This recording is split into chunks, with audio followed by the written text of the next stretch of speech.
Texas has too much talent in this wide receiver room for me to sell stock in this group. I know they had to bring in a transfer wide receiver in Emmett Mosley V, but I am certain that the only reason they brought him in is because he could do things for them. He could be productive. It sounds like he's a fit there. And you have Ryan Wingo and DeAndre Moore Jr. returning.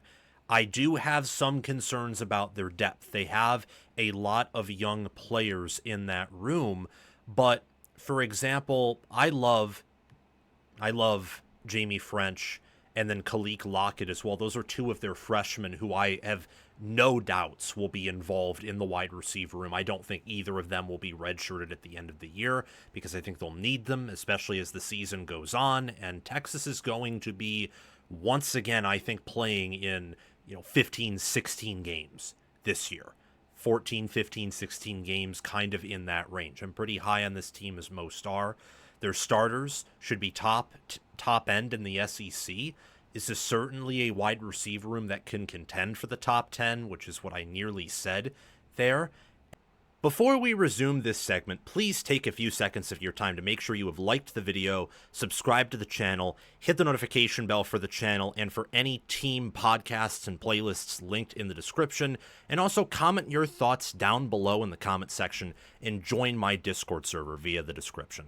All of those things I just asked you to do are completely free, and they sign you up for things related to my channel, or they don't sign you up for anything.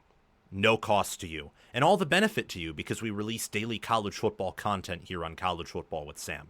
If you want to support the channel monetarily, sign up for a YouTube membership, or check any other links in the description for my merchandise store and Patreon page. Thank you very much, and let's get back to the segment. And they will be top-end, top-notch nationally as well. I love what this group has, and when you look at the production they return, is it a whole lot? No, because wide receiver 1 Matthew Golden is off to the NFL.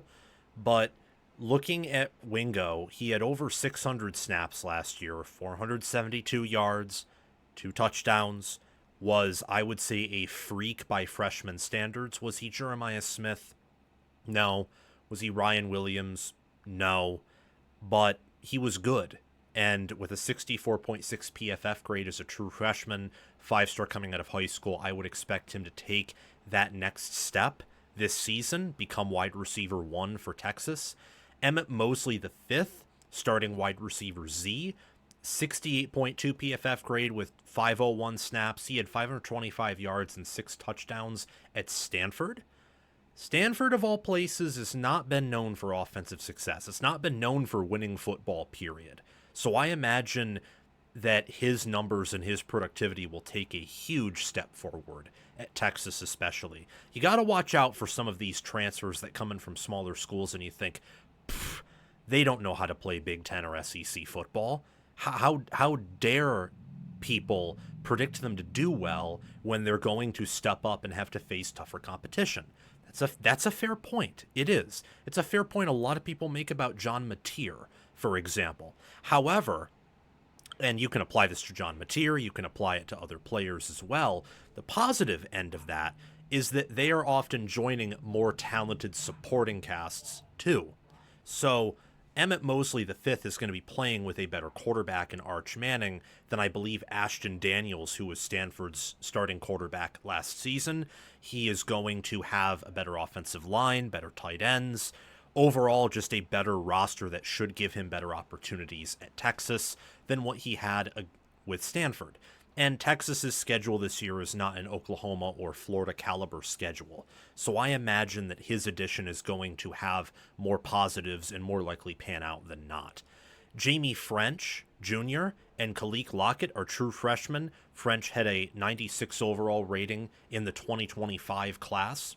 4-star, high-level 4-star. Khalil Lockett was a 98 overall rated player, 5-star out of high school.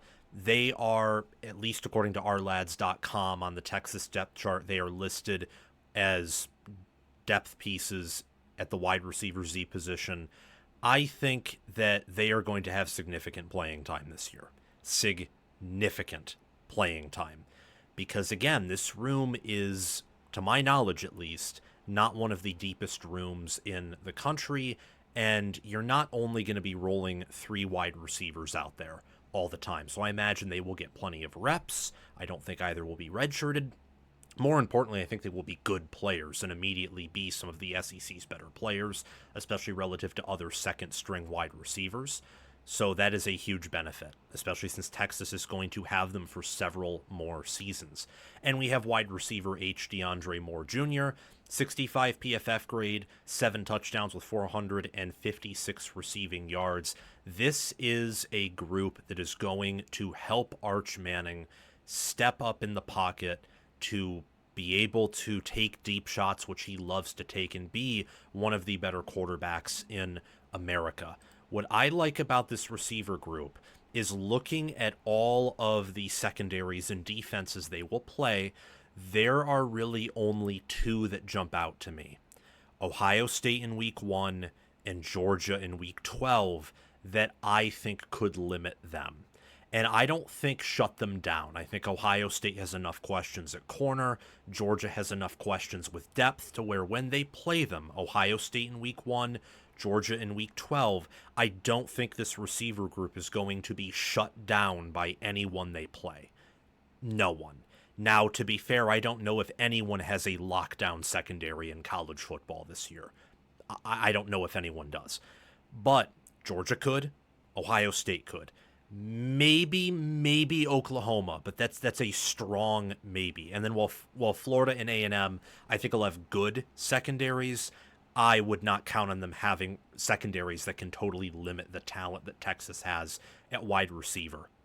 This Texas defense is going to be legendary. The offense has some questions, but an area that I don't think is a massive question mark is wide receiver because of the 2 starters there that they return, the talent they have, the incoming transfer in Mosley V, and that combined with the pedigree that Texas's offense has on the offensive line and what they have in Arch Manning leads me to believe this receiver group is going to be incredibly productive.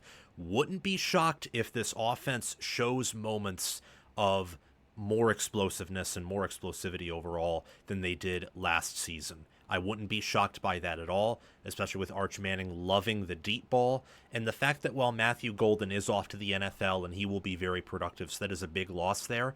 They have Wingo, they have DeAndre Moore Jr., and they have some younger guys who are high-ceiling, athletic, future NFL wide receivers if developed properly in their own right, and that's going to help the Longhorns have a successful 2025 campaign.